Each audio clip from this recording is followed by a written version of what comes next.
Train धीरे धीरे पटरी पर दौड़ रही थी। डिब्बे में हल्की हल्की हवा चल रही थी और यात्री अपने अपने काम में व्यस्त थे। उसी डिब्बे में एक व्यक्ति बैठा था, रमेश। रमेश के हाथ में रामायण की एक पुरानी किताब थी। वो गहराई से उसमें डूबा हुआ था। वो पढ़ रहा था भरत मिलाप की कथा, जहां भगवान राम और उनके भाई भरत का प्रेम देखकर आंखें नम हो जाती हैं। रमेश पढ़ते पढ़ते भावुक हो गया। वो बुदबुदाने लगा, कैसा प्रेम था भाई भाई में। भरत ने खुद राज सिंहासन नहीं लिया, बल्कि राम की खड़ाऊं रखकर राज्य चलाया। आज के समय में ऐसा प्रेम कहाँ। पास बैठे कुछ यात्रियों ने उसकी बातें सुन ली। अब रमेश उनसे बोलने लगा, भाइयों में बहुत प्रेम होना चाहिए, कभी झगड़ा नहीं करना चाहिए, हमेशा एक दूसरे का सम्मान करना चाहिए। सभी लोग उसकी बातें ध्यान से सुन रहे थे।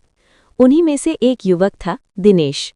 दिनेश ने मुस्कुराते हुए पूछा, भाई साहब, आप कहाँ से आ रहे हैं? रमेश ने जवाब दिया, मैं बरेली से आ रहा हूँ।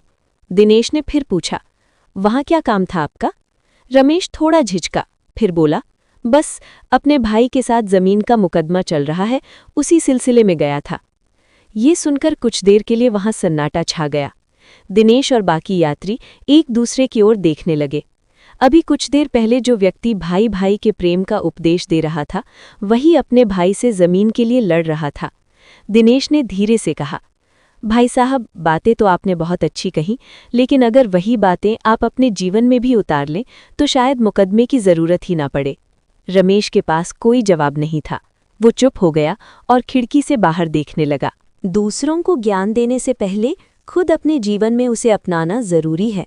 सच्चा ज्ञान वही है जो हमारे व्यवहार में दिखाई दे,